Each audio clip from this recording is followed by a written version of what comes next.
अल्हम्दुलिल्लाहि रब्बिल आलमीन वल्आक़िबतु लिल्मुत्तक़ीन वस्सलातु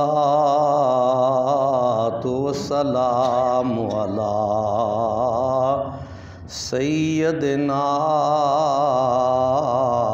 व सय्यदिल मुरसलीन वाला आलिही व अस्हाबिही अजमाइन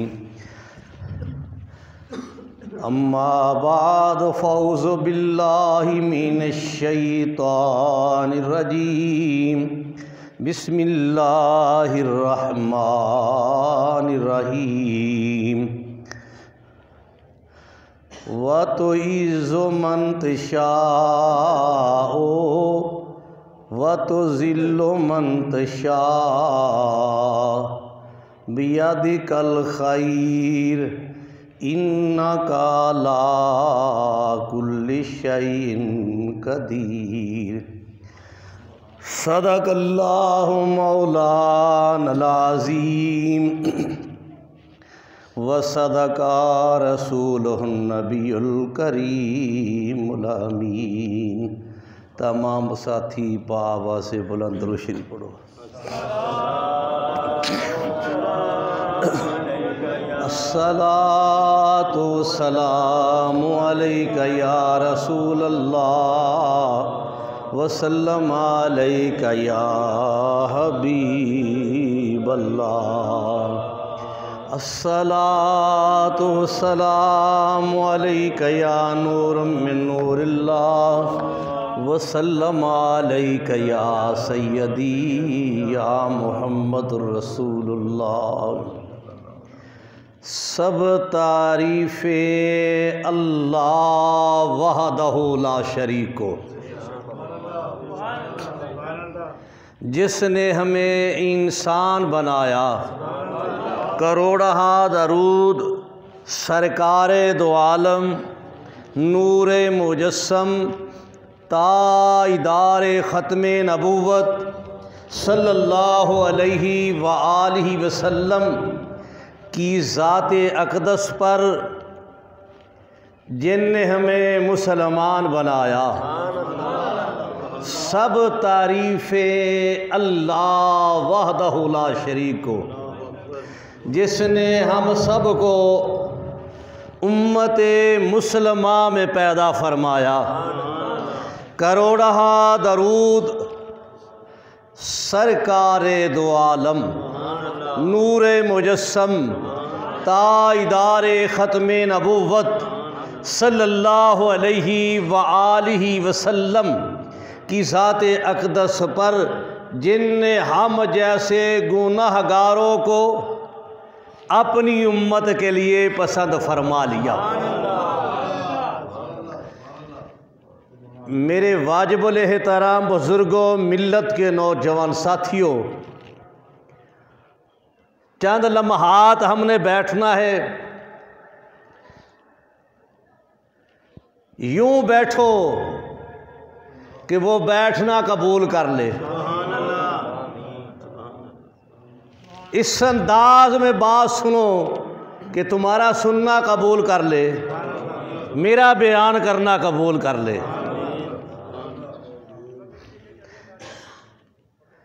ख़्वाब में जिस तरह हम बैठे होते हैं, माजी में चले जाते हैं, हाल में चले जाते हैं, मुस्तकबिल में चले जाते हैं।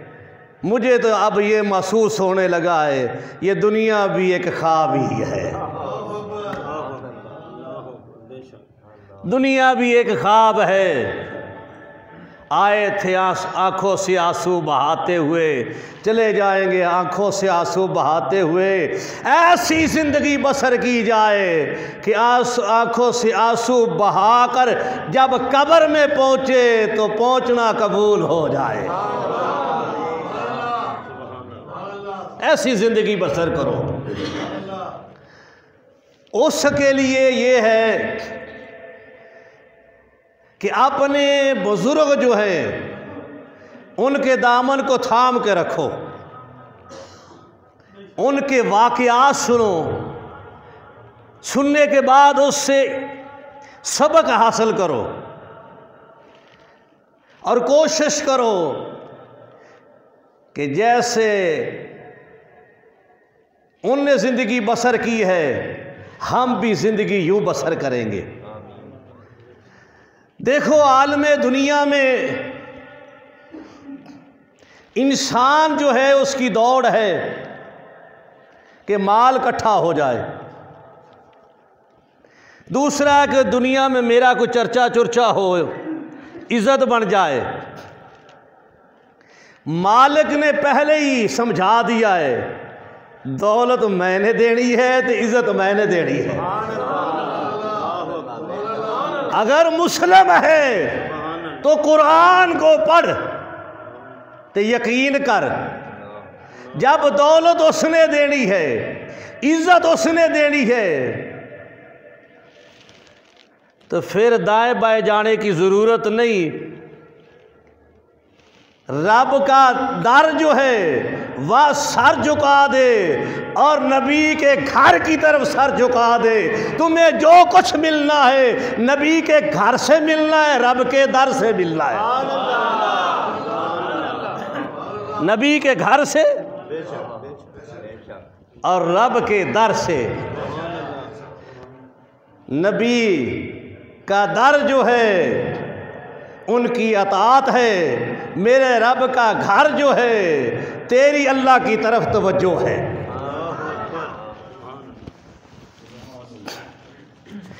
आज मैंने जिस हस्ती का जिक्र करना है वो 10वें इमाम है, उनका शिजरा नसब बताता हूँ।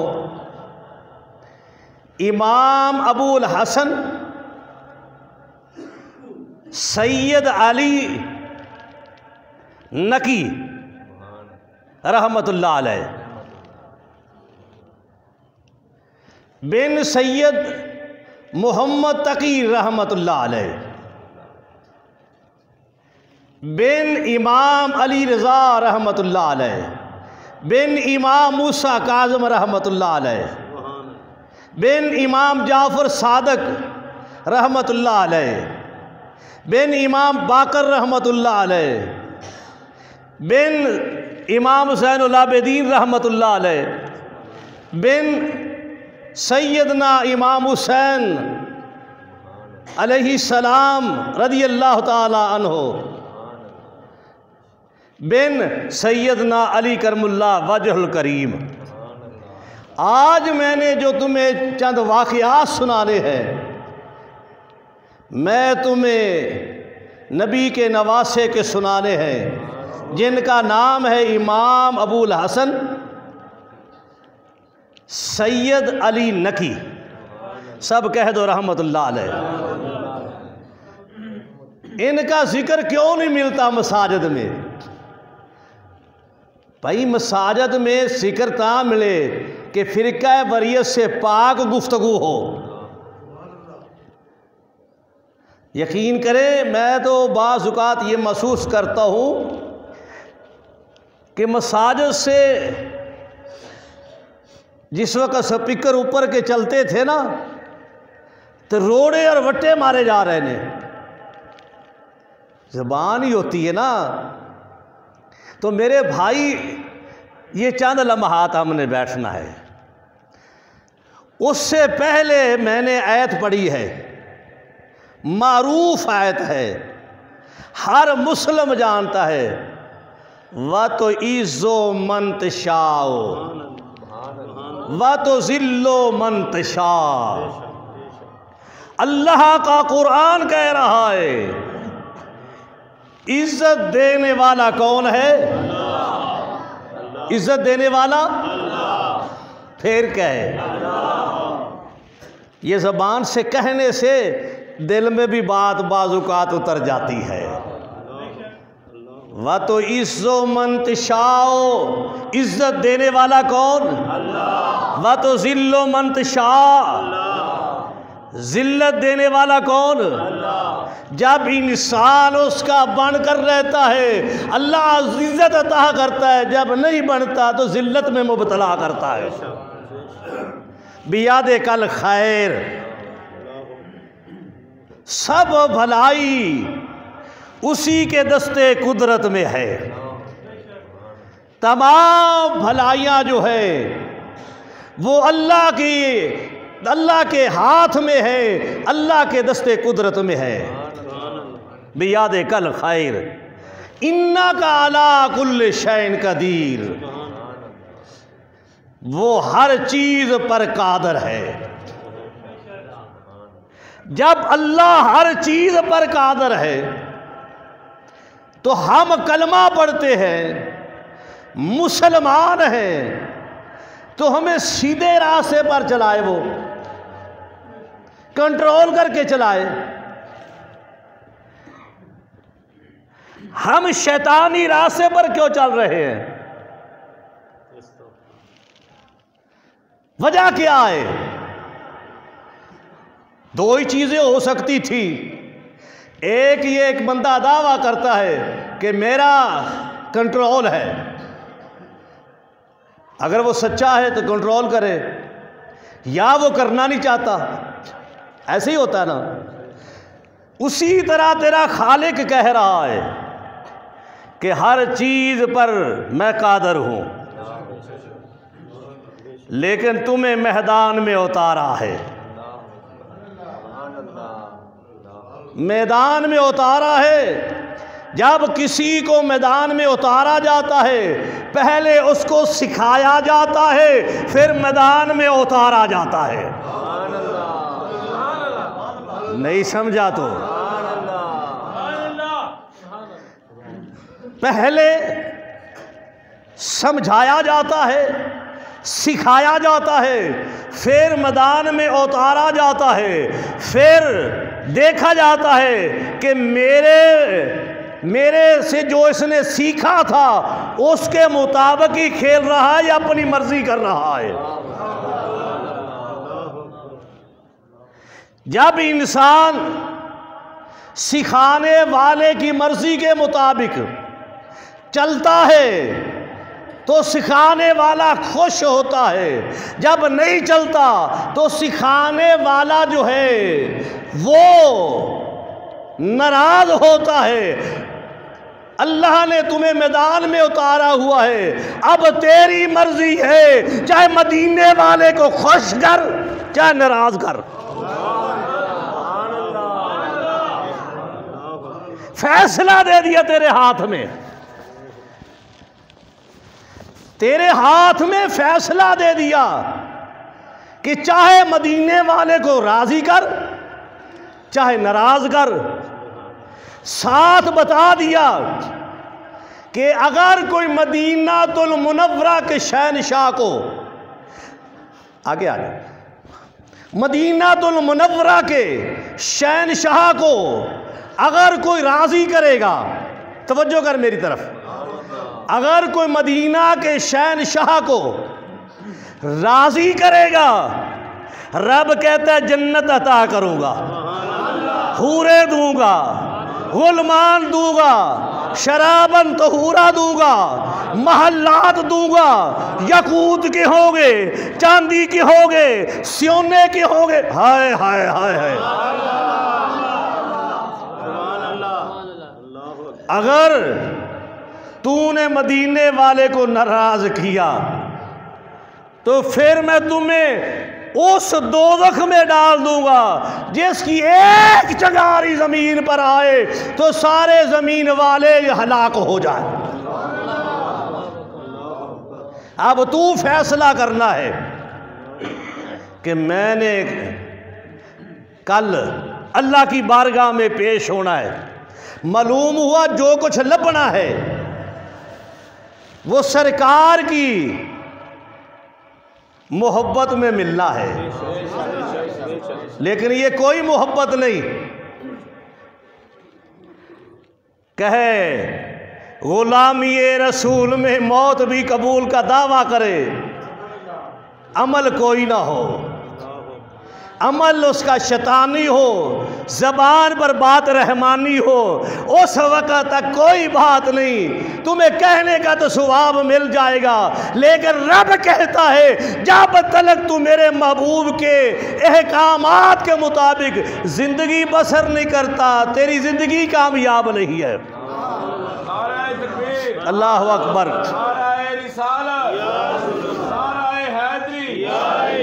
वह तो इज़्ज़ो मंतशाओ, इज्जत तो उसके पास है।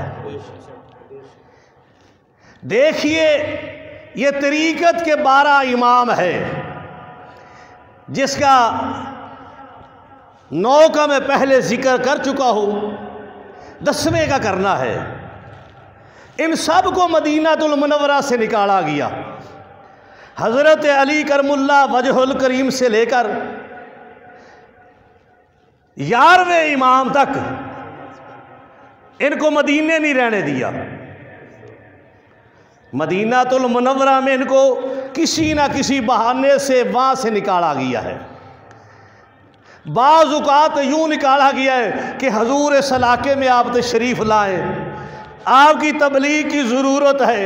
असल मकसद उनका था ये मदीना छोड़ दे। क्यों कि वक़्त के खलीफे जो थे वो कहते थे कई मदीने बैठे बैठे सारी दुनिया तो इनकी तरफ तवज्जो करती है, कहीं हमारे हाथ से बादशाही ना चली जाए और ये सैयदज़ादे खलीफे के कहीं ना हो जाए। इसी तरह मुतवक्कल खलीफा था, तो उसने सुना कि इमाम अबुल हसन सैयद अली नकी रहमतुल्लाह अलैह मस्जिद में रहते हैं। दूर दराज से लोग सफ़र करके उनकी ज़ियारत के लिए आते हैं, उनकी ज़ियारत के लिए आते हैं और मस्जिद में ही दस्तरखान बिछाया जाता है। हज़ारों की तादाद लोग जो है उनके दस्तरखान पर रोटी खाते हैं। उसने अपने कमांडर को भेजा कि उनको सामरा लेकर आए। उस वक़्त दारुल खिलाफा जो था सामरा था। सामरे में गया हूँ, ये इराक़ का शहर है। तो सामरा आज भी मसलन दहशतगर्द ने वहाँ डेरे जमाए हुए हैं, बड़ी मुश्किल से जाना पड़ता है। सामरा जो है वहाँ ले आए उनको। अब ये कमांडर किया, साथ उसके साथी मदीने वालों को पता चला कि इमाम साहब को वक़्त के खलीफे ने बुला लिया है। लोग अपने घरों से निकले, जवान निकले, बुजुर्ग निकले, बूढ़े निकले, तमाम बाहर आ गए। इमाम अबुल हसन सैयद अली नकी रहमतुल्लाह अलैह आप बुलंद जगह पर खड़े होकर कहा, लोगों अपने घरों में दाखिल हो जाओ, अपने घरों में हुक्म मानो, घरों में दाखिल हो जाओ। तो आपके घर की तलाशी ली गई कि शायद इतने आदमी आते हैं, शायद कोई फौज तैयार कर रहे हैं, खिलाफत पर कब्जा करना चाहते हैं। जब आपके घर की तलाशी ली गई, सैयद के घर से 4 पाई नहीं मिली, चटाई नहीं मिली, मिला क्या? सारे घर को देखा, मिला क्या? एक सैयद की ज़ात मिली, दूसरा कुरान मिला। कुरान मिला। आपको लेकर वो बगदाद में आ जाता है। तो बगदाद में वो मशवरा करता है कि मैं खलीफे के सामने पेश करना है। इसहाक बिन इब्राहीम रहमतुल्लाह अलैह से उसने कहा, सुन या ये 4 दिन की कमांडरी है, ख़त्म हो जाएगी, कोई ऐसी बात न कह देना तेरे कहने से इस सैयदज़ादे को वो नुकसान पहुँचाए। अगर उसने नुकसान पहुंचाया तो कल क़यामत के दिन सरकार पूछेगी तो क्या जवाब देगा। वो लेकर सामने गया तो उसने वो बातें की जिससे बादशाह खुश हो गया, आपको कोई सज़ा ना दी। अब इस आयत के ज़िमन में मैंने आपसे बात कहता हूँ कि बादशाह क्यों इनको बुलाता था कि हाथ से बादशाही न चली जाए, इज्जत न चली जाए।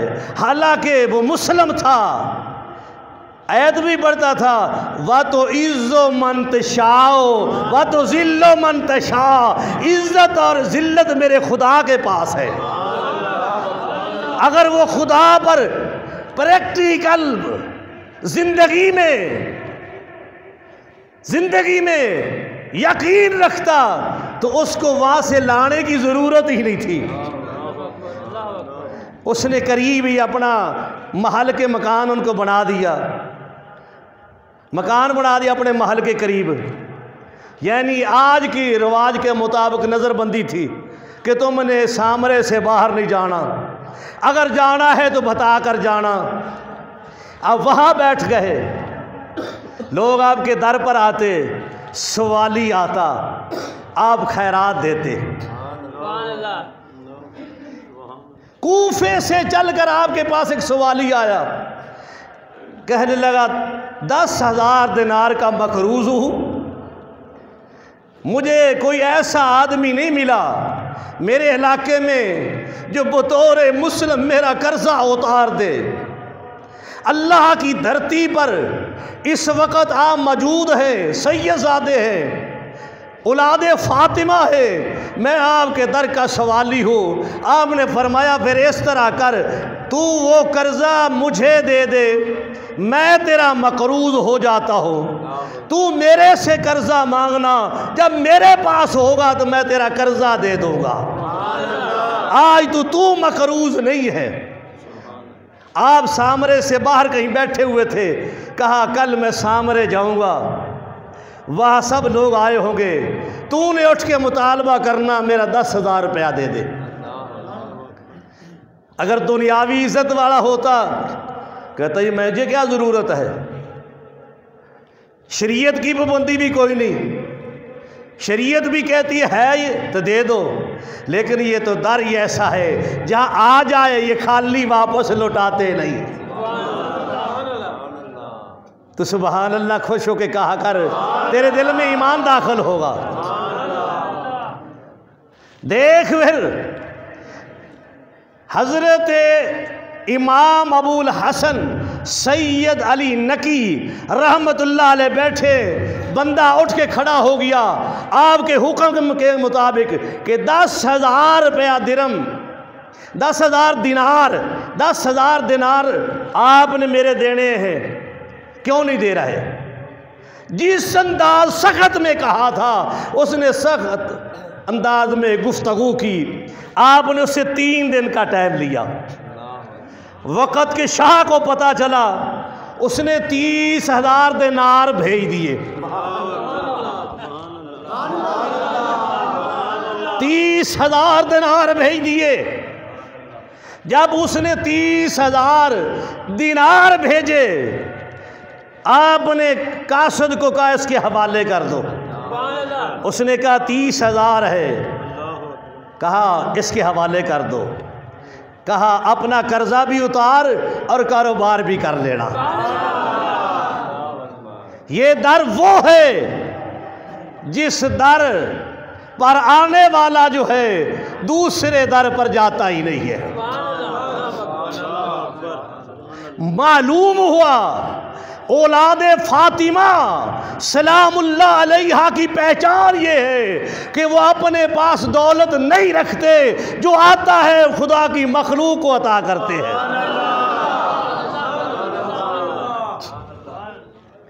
फिर अल्लाह से जो मोहब्बत करते हैं, अल्लाह ही से ताल्लुक़ रखते हैं, अल्लाह ही को अपना माबूद समझते हैं, अल्लाह ही को अपना हाजत रवा समझते हैं, अल्लाह ही को अपना मुश्किल कुशा समझते हैं, अल्लाह ही को रिज़्क़ देने वाला समझते हैं, अल्लाह ही को इज़्ज़त देने वाला समझते हैं, अल्लाह ही को समझते हैं, तो फिर वो होते हैं जो पास नहीं रखते लेकिन उनकी ज़बान में भी अल्लाह शफाअत फरमा देता है। मुतवक्कल जो है खलीफा, उसको आज का कैंसर का फोड़ा कह लो, उस वक्त जहरीला फोड़ा कहते थे। डॉक्टर डर गए, हकीम डर गए, अगर इसको किसी चीज़ से काट कर मवाद बाहर निकाला गया तो जहर फैल जाएगा, ये मर जाएगा। आज की दुनिया में उसको कैंसर कहते हैं। अल्लाह वली, जब डॉक्टरों ने जवाब दे दिया, हकीमों ने जवाब दे दिया, सियाणों ने जवाब दे दिया, दानश्वरों ने जवाब दे दिया, तो फिर उसका करीबी साथी फातिया बिन खकान जो है आपकी बारगाह में हाजिर होता है कि वक़्त का खलीफा इस बीमारी में मुब्तला है, कोई दुआ फरमा दे। आप मुस्कराए, फरमाया बकरी की मेंगनियाँ जो है उनको अर्के गुलाम में पीस कर मिलाओ, मरहम बनाओ, ऊपर लगाओगे, अल्लाह उसको शफा अता फरमा देगा। बकरी की मेंगनियाँ, बकरी की मेंगनियाँ लगाओ और उसमें अर्क गुलाम मिला दो। जब वो वापस गया, फतह बिन खकान वापस गया, उसने कहा ये बताया, तो सारे हंसने लगे। कहा तजर्बा करने में कोई मसला नहीं, कर लेते हैं। जिस वक़्त वो मरहम लगाई मेंगनियों की, अल्लाह ने इस कदर चंद लम्हात में ही वो फट गया, उसकी जान में जान आ गई और आस्ता आस्ता उसको अल्लाह ने शफा दे दी। मेरे भाई, मुश्किल कुशा कौन है? अल्लाह। मुश्किल कुशा कौन है? हाजत रवा कौन है? शफा देने वाला कौन है? अल्लाह। लेकिन देता अपने वली के दर से है।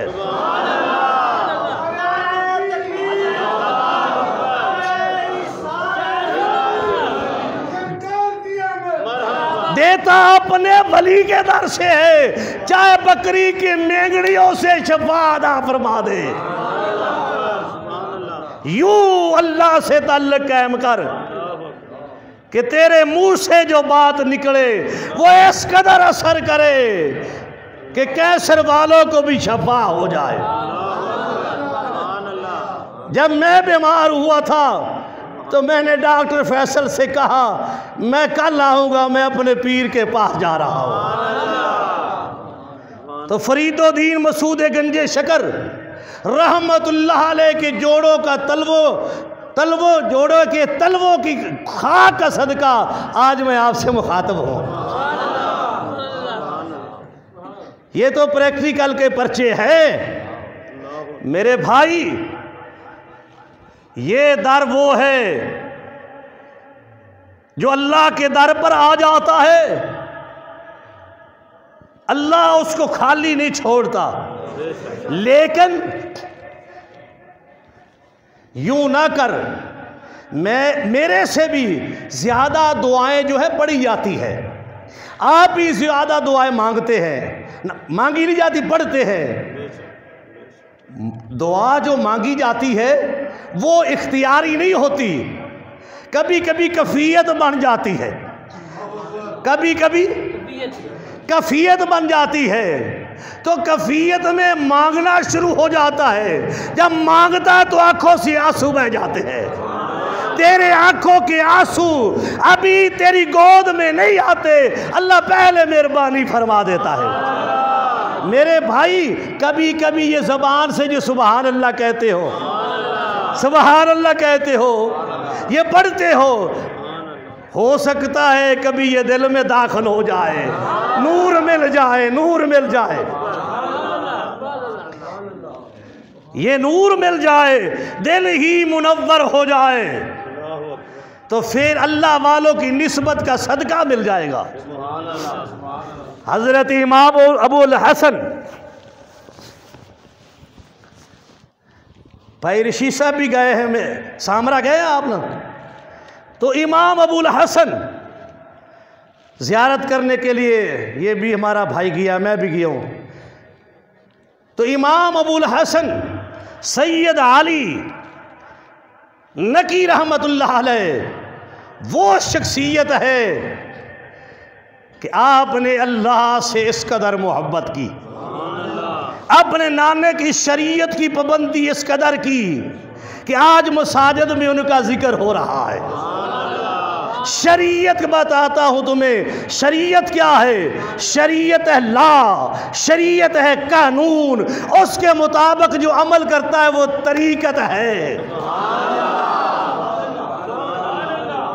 बड़े तर्जमे आप सुनते होंगे, लेकिन ये सारा माल जो है ना बरेलवियत की फैक्ट्री से तैयार होता है, ना वहाबियत, ना देवबंदियत, ना शीयत, ये आता है वसीला फरीद मसूद गंजे शकर रहमतुल्लाह अलैह, ये आता मदीने से है। ये सारा माल जो जुमे को तुम्हारे सामने पेश करता हो, अब तुम्हारा काम है ना ले लेना। इमाम अबुल हसन सैयद अली नकी रहमतुल्लाह अलैह को अल्लाह ने यह मुकाम दिया था कि आपका परिंदे भी एहतराम करते थे। बादशाह ने बड़े रखे हुए थे परिंदे मुख्तलिफ अक़साम के, उनकी तरफ देखते हुए दूसरे परिंदे भी आ जाते थे। तो जिस वक़्त जो भी बादशाह के खार में दाखिल होता तो परिंदों की आवाज़ आ रही होती थी, हर परिंदे की अपनी बोली वो बोल रहा है।